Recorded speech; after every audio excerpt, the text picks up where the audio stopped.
Hey, everybody. Welcome to another episode number 12 of the Stable podcast. Sorry if we seem a little low energy right now. It's been a day. Yeah, it's been a day. We're just finishing our first night at Squared Circle Expo. Had a lot of fun. We got a chance to meet some really cool people, talk to some really cool people, get signatures for some other really good people, and so far have had a really good time while we've been here. We've been trying to figure out kind of what we wanted to talk about, but I think overall maybe we just want to talk a little bit about our first day at Squared Circle Expo and what we're excited about for day 2, and then just to really encourage you guys, if you don't have a pass for this year's Squared Circle Expo and are already experiencing it here, by the time you see this, the con will be closed. We'll have had the fun for 2022. However, I anticipate, especially with the crowd that they drew this year, that next year is pretty much already in the bag. So anyway, let's go ahead and introduce ourselves real quick. If you want to go first, sir, and I'll go after that. This is Josh. Hey, and this is, of course, your host, Big Don. So, Joshy, tell me a little bit. You got here a little bit before I did today, and we actually, well, let's take it back to the beginning. How have we started the last 2 years of, right, okay, maybe not that far back. Good. Take it back to, actually, as a matter of fact, now that I think about it, this is our 1-year anniversary of the Stable podcast. Oh, it is, yeah, because we recorded our first episode. First episode at Squared Circle Expo last year. And we made it to 12. And we've made it pretty good. one a month Almost on one a month. average. Almost, yeah. Yeah. That's not bad. Sure. That's not bad. It's fun. Anyway, post mid-pandemic fun stuff that we had to deal with in life and things like that. But anyhow, so Joshy, the last 2 years, we have started our Squared Circle Expo experience with doing something that is completely unrelated to pro wrestling. So thanks to my work, Flex Renovation, and our membership we have with Top Golf Fishers, we were able to take the group of us up, the two of us. Yeah, and last year was 2, and then this year it was brother, the 2 of us and my brother. So. Prime joined us, and we just went and spent about a couple hours at Top Golf, hitting balls, having bar-type food, and just chatting. Good time. Yeah, it was a good time, and we're horrible at it, and we have a good time. It's not real. I get the feeling that Top Golf is not where you go if you're really good at golfing, unless you're there with other people that are also really good at golfing and you're highly competitive, because we are not good at golf. No, but you can work on your accuracy. I will say very that. well can, yeah, absolutely. And it's a great driving range. There's a lot of fun things that you can do to kind of build your technique if that's the kind of person that you are, if that's the game that you like to play and the sport that you want to get into. Definitely not knocking it. I have a really good time, and I'm not a golfer. Right. And so I think that even for people who aren't golfers, it can be a very good time. I asked my brother after we got done, I was like, so did you have a good time? And he goes, what's your definition of a good time? I was like, well, did you enjoy yourself? And he goes, what's the definition of enjoyment? And I was like, shut up. Just shut up. Sometimes it is just that easy. It's a 100%. Yeah, it's a good time. So. But for those who know the Indianapolis area, Top Golf and Fishers versus the Wyndham West means we then went on the scenic route back around Indianapolis to get over here to the Wyndham West. Yes, on a Friday during peak rush hour time. Yeah, but it was Good Friday, so there's a lot of people that are off for the weekend. So. Yeah, that is true. But I got here first. Don was helping his wife with a few errands, but I got here and immediately tried to get in line. I succeeded at getting in line for Britt Baker, who was fashionably late, maybe. I'm not sure, but luckily, our friend Danny, who has joined us for a few wrestling shows. Yes. And been on our podcast a couple times. She was supposed to be. She's never got those episodes released. Remember the All Out reviews? No. I think she's been on at least one of our recordings. Maybe she has. Yeah, I think. And if we have, please comment that I'm an idiot. So just do that. It's been a year. Just do that. Anyways, Josh is an idiot. It's mean. I'm the one that asked you for said it. I did. You said it. Anyways, so I got here about 5:00, got our badges, stood in line till about 5:45, 5:50 when Don and Josh showed up, and Danny got in line, grabbed the AEW women's belt to get autographed for Doc Deb. And I basically was like, let me split the cost of the combo. You get your selfie with Dr. Baker, and you get me the autograph. While Don and I then proceeded to go to a pro photo op with the APA, which I hope to have that picture up on the site soon. Yeah, that was so much fun. Like, first of all, a little confusing at first because we were in line, and then we needed to move the line back, and then it was okay to move forward, and then we had to move back again, then we had to have VIPs go forward, and then we got into the room, and then they were like, well, hey, if you are only one person taking the photo, come ahead of the people that have multiple people, because they were... Oh, I get it now. They wanted us to understand the true definition of APA, the Acolyte Protection Accordion. Yes, that's it. That was horrible. I know. Cue the polka music. Anyway, but what was cool was, so they had the setup in the room with a big white table, and they had playing cards on the table and crushed beer cans and stuff like that. And it was like you were actually sitting in the APA office with, JBL and Farouk, and it was really, really fun. And probably one of my peak opportunities as a goofball. We're all sitting there getting ready to take the picture. And, of course, it's APA, so it's like you got to be mean and tough. And we're all holding cards. And I looked down at the 5 cards in my hand, and I have 4 clubs and 1 diamond. And I went, wow, these are crap cards. And Farouk just starts cracking up. And then they take the picture. So it was so great because it's literally like JBL's got a smile, Josh has got a smile, I got a smile, Farouk is laughing next to me. It was all just perfect. And I was like, I can live the rest of my life knowing that I made Farouk laugh in our picture. So last year we found out that our actual tag team name is the Strikes. The Strikes. It's the Strikes. That is right. Thank you, Booker. Strikes. The Strikes. And this year, apparently, we can make the APA laugh with a bad hand of cards. That's it. So that's it. It's a good start. It's a good start. Yeah. It's a good start. So from there, I went back up to the car and swapped title belts because there was a bevy of NWA World Champions here this weekend. Yes. And I got... I'm hoping to still possibly get Nick Aldis tomorrow, but today I was able to get Matt Cardona, the current NWA champion, Rhino, Shane Douglas, all signed for me today, and they're all reasonably priced signings. They were between $25 to $40. Yeah, really reasonable. And then Josh goes, "You don't know of any others that have won the title that I don't know about, do you?" And I was like, sure don't. I had to check. Ricky Steamboat never won the NWA World title. Yeah. He won the tag titles, but not the world title. There's a lot of great people here, which is really, really cool. Yeah. A lot of old, veterans, that, 80s, 90s stars and stuff like that. Ted DiBiase's here. The Steiner brothers are here. JBL and Farouk are here. Ricky the Dragon Steamboat. I just thought of a terrible idea. Okay. I like those. Well, so the Major Wrestling Figure Podcast team is here between Matt Cardona, Brian Myers, and Swoggle. Swoggle, yeah. This is terrible, but I think it would be hilarious to have Swoggle sign the bottom of my ring, the toy ring I have. Your AEW? Yeah, it doesn't matter. Gosh, that would be... Please do that, Josh. Oh, my gosh. All of my hopes and dreams now rest on this decision. I'm sorry.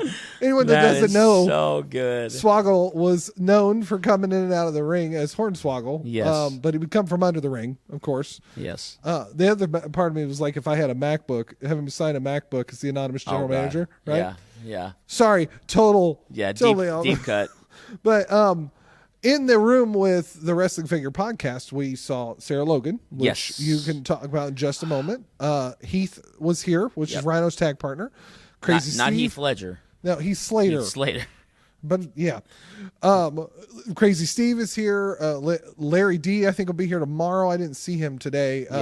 Al Snow with OVW is here. Yeah, the Hex are here. I follow them on Instagram. The NWA Women's Tag Champs. Yep. The Beautiful People weren't here today. I think they'll be here on Sunday or on Saturday. Tomorrow, right? Sarah Logan's not here tomorrow. She's gone tomorrow. Yeah, unfortunately. And sadly, the Varsity Blondes, is that them over there? It looks like it. They're in the other room. They're in the other room. Yeah.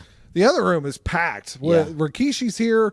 APA. Proud and Powerful. The APA. Well, the APA are in the vendor hall. Oh, you're right. Yeah. New Age Outlaws are in there. New Age Outlaws are in the other room. Britt Baker, Adam Cole. Britt Baker's there today. Adam Cole, Adam Page will be there tomorrow, along with Sammy Guevara, Tay Conti. Johnny Gargano. Johnny Gargano will be there on Saturday. Yep. John Morrison is in there right now. Chris Van Vliet. Yeah. So tell me about how that went down. So If you have never seen Chris Van Vliet on YouTube or Instagram, Twitter, check him out. He is so funny. He is such a kind guy. He is a sports journalist. He's been doing it since he was in college. So he's done sports journalism. He's done wrestling journalism. He's done all kinds of different like journalism type things for different organizations and companies and stuff. So I follow him on YouTube, and I watch his YouTube channel and subscribe to his YouTube channel. And I got a chance to meet him. Now, I definitely recommend watching his interviews with people, especially like Danhausen. If you don't know who Danhausen is, it's actually a really good introduction into who Danhausen is. You watch the most recent episode of AEW's Rampage, and you'll see Danhausen, and then you can go back and watch Danhausen because it's actually a shoot interview, which is really cool. So you get a chance to actually meet the guy. I didn't know that. It's a shoot interview. So you get a chance to meet the guy. You get the chance to meet the human mask of Danhausen. Wow. I love that. He puts on his human makeup for the interview, and then he takes it off, and he's Danhausen Oh, again. I got you. Yeah, that's how. It's like Congo Kong and his translator that we had to right, use absolutely. for that one episode. Yeah, long time ago.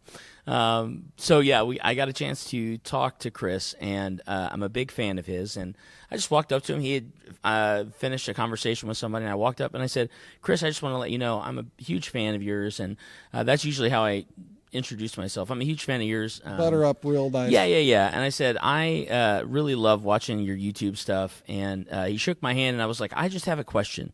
And please go back and watch the YouTube video of this happening. I said, how long did it take you to get feeling back in your chest after the entire school of flatbacks wrestling chopped you to death? His chest was redder than our title belt. It was so red. It was his chest was purple. Yeah. And he said it went from being red to being purple and black and blue to being green and yellow and brown and then being fine about 6 days later. It took him about 6 days for that to recover, but I was like, Those man. are the colors of the bruised rainbow. Oh my gosh. He said that some of the students at flatbacks wrestling can chop pretty hard, but when Sean Spears and Tyler Breeze walked up and chopped him, he said, I lost all feeling in my chest muscles. So anyway, I got a chance to talk to him. Very, very nice guy. Very, very cool dude. And I was like, I've got a local, or I host a local wrestling podcast with my buddy Josh, and we really like you, and you're a lot of fun, and I enjoy watching you interview and stuff like that. And he's like, cool, dude. He was like, hey, if you guys want a photo or something like that, come back and talk to me again, and we'll get a picture and stuff like that. And I was like, that's awesome. So that was a really cool thing. Like, he's not there like signing on. I mean, he'll probably sign anything that you hand him. Triple H picture or something like that. He'll probably sign it, but he's not charging for any like signatures or he does have headshots and stuff. I don't think he's charging for signatures, but even still, whether or not, yeah. He's a overall just a really fun guy to talk to and a very nice guy. And I did ask him. I said, I'm really curious as somebody because you and I have kind of had this experience with interviewing people through the established facts and also a little bit with the stable. We're still kind of getting up there with the stable, but how when we get a chance to sit down with somebody and have a conversation with somebody, it kind of builds a little bit of an introductory relationship. Yeah. Especially like thinking about like our relationship with Tracy Hickman and Laura Hickman and just all of the people we've gotten a chance to meet through some of the Jake Omen, that we've gotten to meet through a lot of our fandoms and stuff that we love because we're not afraid to go and talk to people. And I said, do you get the chance as somebody who's talking to people who are these professionals, big name professional level people to actually like build a relationship with them? He's like, oh yeah. He's like, a lot of the times you get a chance to talk to these people and you just hit it off and you just chat back and forth and you Twitter chatting or tweeting or whatever it's called. I don't freaking. It's tweeting. Is it tweeting? Yeah. Okay, Well, cool. I mean, but there's private messaging Chatting. there too. Yeah. So, but I just thought that was so cool. Just to kind of think about the fact that like, and this is not necessarily a discussion point, maybe for a future time, but just thinking about the fact that like all of these people have put years and years and years of experience into their craft, but when it's all said and done, when the lights go out and the boots get hung up, like they're just real people. Oh yeah. And it's just cool to be able to talk to somebody who gets a chance to talk with people who have a passion for what they're doing, just like if you're a computer programmer and you have a passion for that, like, or you're a musician and you have a passion for music. Anyway, so I could go on and on about that. Well, I had that experience a couple times, just randomly walking through the halls. Like when I first got here and was picking up badges, Deanna Prazzo walks by, and we were standing in line just talking after our APA photo shoot, and the Steiner brothers are heading over to get a photo op. Yeah. And I think Mickey James walked one way, Swaggle walked the other way, then the Steiners walked by, and then APA walked out, and then yeah, it was crazy. And as a fan, this is an opportunity that you really don't want to miss. And I've thoroughly enjoyed the size of this expo. I hope that they continue to grow. I do too. But on the same note, you don't want it to grow too much because there's you lose a bit of the personal nature of it. Absolutely. But I do think that the level of size that they have, and I was talking to somebody that I cannot remember his name, doggone it, but the gentleman who had the Bret Hart title belt. Sure. We were talking, and he said that he wasn't sure how he felt about like the number of talent that they had or something like that. And I said, well, here's the thing. A lot of the talent is only going to be here one day or the other. It's not like you have 2 full days of the same people, and therefore you have tons and tons of crowds. First of all, the marketing point is you only get Adam Page one day. Yeah. You only get Adam Cole one day. Brett Baker's only going to be here with Adam Cole one day. So it's like it's a huge selling point. Excuse me. But I feel like the way that they have navigated that and that flow, I think the only recommendation I would have to that specific little wow, I lost my English. I lost it. That specific point is that a place that would be a bigger place would at least allow for a little more foot traffic in and out when you have like longer lines and stuff like that. But I think by and large they do a pretty good job of maintaining those. So well, and having been here with the Established Facts and Hoosier Con, and they now have one of the bigger rooms. They got a lot of tables set up in here. I think they're going to be able to do a really good job, even moving forward as they continue to grow here. I mean, if there's one thing I expect to happen, the interest in the wrestling show for Saturday night is almost enough to make you wish they did have a little more room, because they had 300 seats last year, and it looks like they're gonna sort things out enough to not only have those 300, but they've added another 75. Okay.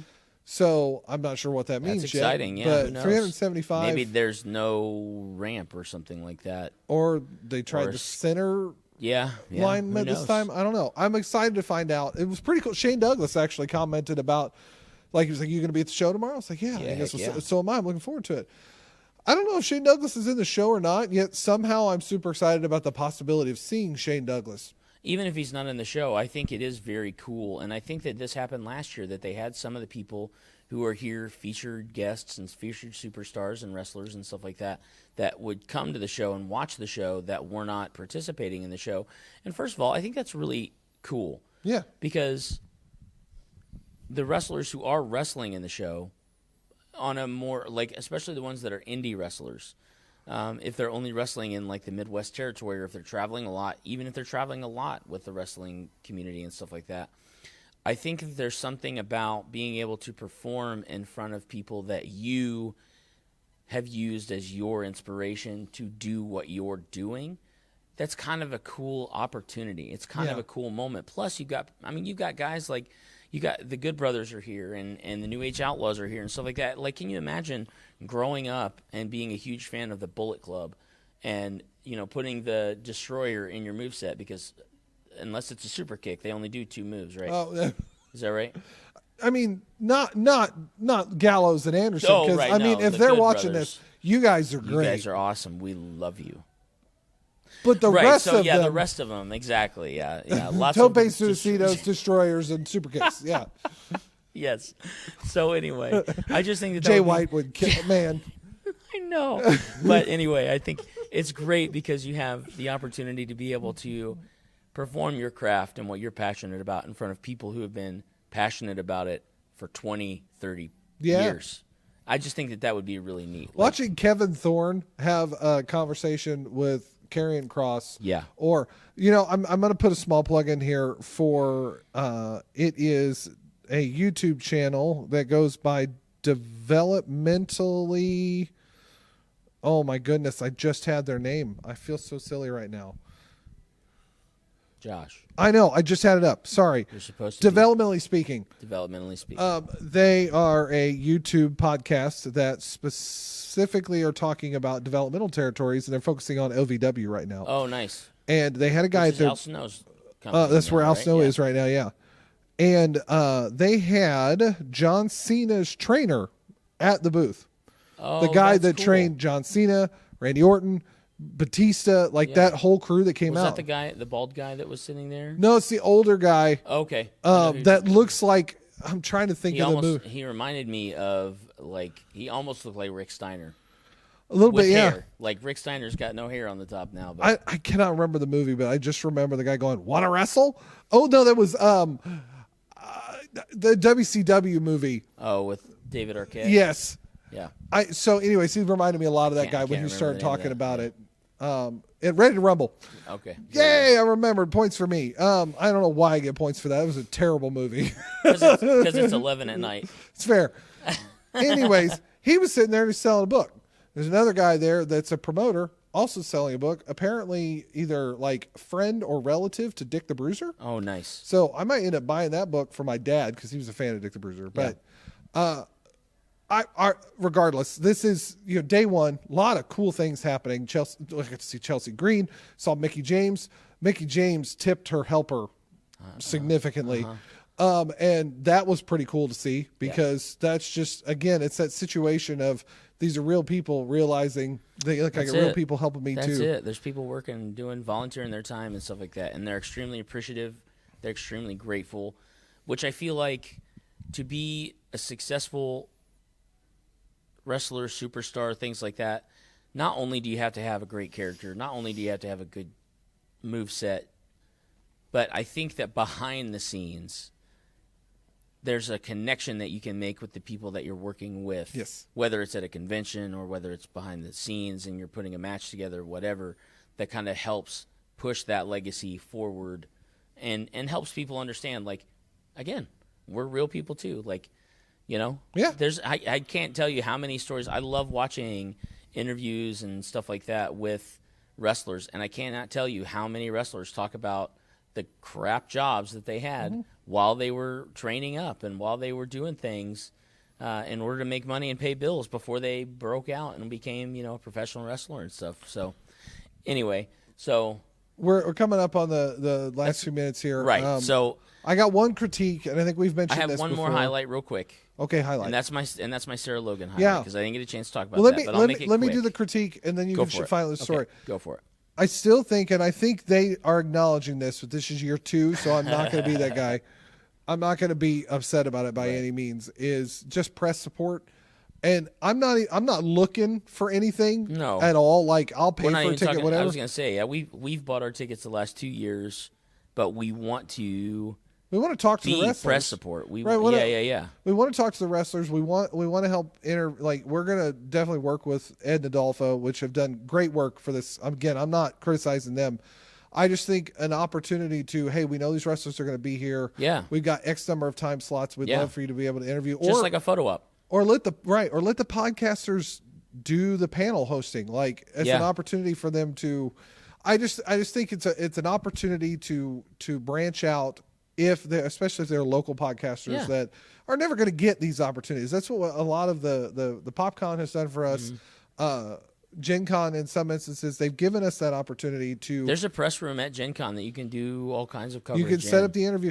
Or give us the instructions on what we need. Well, this is what you can ask. This is what you can't ask. Just opportunity. Other than that, I'm super happy about it. So...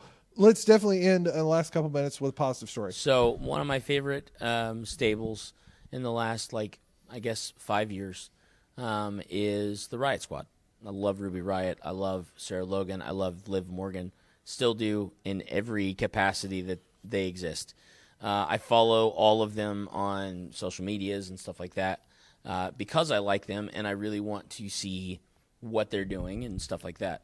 Well, I know that Ruby is a huge convention goer. I'm hoping and praying, Ruby, if you ever decide to listen to this episode number 12 of The Stable, this is a personal invite to Gen Con, because I know you go anyway, and to meet up with the established facts in the stable, to hang out, play games, and just have a fun conversation. I'm down. Yeah, and you know what? If you want to bring Athena too, we'll talk about D&D for hours. It's true. Anyway, so I got a chance to meet Sarah Logan. She is such a sweetheart. She was only here for Friday. I have a figure, a wrestling figure for each one of them. Totally brain farted and forgot my Sarah Logan figure before I left the house. I forgot she was going to be here. I remembered she was going to be here, but I just wasn't thinking about bringing that, because I was also thinking about I had working a half day and all that fun stuff. But when I finally got a chance to meet her, she was a super, super cool gal, and she signed a picture for me and took a photo op with me. And the first one that she signed, I was telling her that I'm really excited because I'm going to take that picture. It's actually a picture of the Riot Squad, and I said, "Awesome! I got one. I need two more." And she goes, "Oh, well, if that's the case," she drew these little hearts over Ruby Riot and over Liv Morgan. And then when she did it, she was using a paint marker, and she smeared her own signature with her pinky. So she was like, "Oh, my gosh, I am so sorry." So then she got another one out. The vendor was totally cool about it, and he actually offered it before she had said anything. And so then she signed it again, put two little hearts on Ruby and Liv. And I just super thankful. And then she gave me the other one. So I have two of them. One of them is signed. One of them has a smeared sign. But I was really excited about being able to meet her. And I follow her on Instagram. She's always making all kinds of really cool shorts and videos and stuff. And she had her son, Cash, which I think she said Cash is like 16 months or 18 months. He was well behaved. And he's 30 pounds. He's a big dude. He is a big old boy. But he was watching Moana and hanging out with Mom, and I think somebody else at the booth was a friend, something like that. Which the funny part is, we gave Sarah one of our cards and told her that we also did gaming podcasting, and she handed it to her friend, and her friend was like, "Oh, what do you guys play?" And then we started having a conversation about gaming right there. It was really, really fun. So that was probably that. I don't know that will be the highlight of the weekend, but I'm pretty sure it will be. She was super sweet, and I'm really excited to meet the other members of the Riot Squad whenever that will happen. It will happen. I know I believe it will. it. All right, well, let's finish this up. Yeah, absolutely. Well, I think overall we've had a really good time. Day one, I know last year we probably had a better time comparatively, because it was the first convention we had been to in a year and a half. Oh, yeah. No, there was... So all of the anticipation and stuff like that really built up, and it was really good. But great day one at Squared Circle Expo. I'm really looking forward to, even though it'll be an abbreviated day for both of us, really looking forward to day two at Squared Circle Expo. I know you get to go to the show tomorrow night. I am going to miss at least a portion, if not the entirety of the show, but... I know I'll get highlights and stuff like that when we talk about it. And I'm really excited to cheer on from a distance in my van Jake Oman. The end of the world, Jake Oman. To retain the Squared Circle Expo World Championship. Hopefully against Matt Cardona. Yes. I will admit, man does not need another belt. He has got like 28. 7, I think. Oh, 7 now? It's 7. I think he just won the 7th one recently. It's crazy. It's so funny. He commented on Twitter. He was like, "Stop having me face your champions. My luggage is getting too hard to handle." Yeah, I can imagine. He's probably got to have a spreadsheet just so he knows which belt goes with which promotion at this point. Which one am I supposed to bring back? Right. You know what he needs? He needs a stooge to carry his belt. He does. It's Brian Myers. Yeah. Oh, man, he would kill me, too, in a heartbeat. Sorry, but Brian. he did bring the Impact Digital Media Championship and the NWA World's Championship, and I got a photo with him carrying the actual NWA World's Championship, which is just a cool moment. I know there are other belts. I have an idea for you later off camera. But okay. Yeah. Great. Now you're going to make them be suspenseful, but that's okay. I haven't thought up a 3 count I forgot that we do that. We do No, that. you know what? We'll save the 3 count for part 2 Okay. of Squared Circle Expo, and we'll do a big review 3 count for the convention. We planned that. We did. Anyway, so thank you guys so much for joining us on episode 12 of The Stable, part 1 of our Squared Circle Expo review. We're excited to come back for day 2 of Squared Circle Expo and bring you guys the coverage from that as well. Make sure that you're checking out coverage online. I know that they'll also have the match posted up online eventually, I think for purchase. I think it's like, I hope so. Yeah, I last year I thought they did that, but I think it was like $10 or something like that, which it's Worth worth it. it. The show is so good. It's so much fun. It's hilarious to listen to 300 local people going berserk over people that you may not see ever compete against each other That's right. again. So it's a really good show. It's a lot of fun. The guys who put this show on work so doggone hard. The volunteers are great and stuff like that. Anyway, so thank you guys so much for joining us on episode 12 of The Stable, and we will check you later. Bye. Deuces.